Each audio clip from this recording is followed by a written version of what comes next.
70. Sunday. Good luck, 400.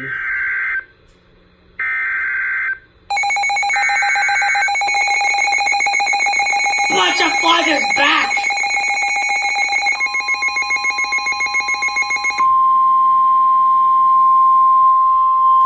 This is a statement from the National Weather Service.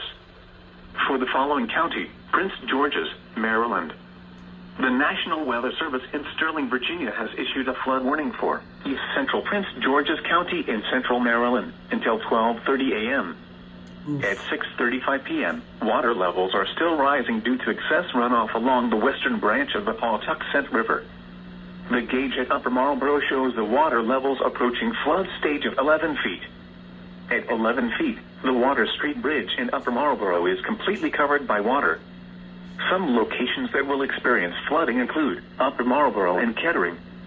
Turn around, don't drown when encountering flooded roads. Most flood deaths occur in vehicles.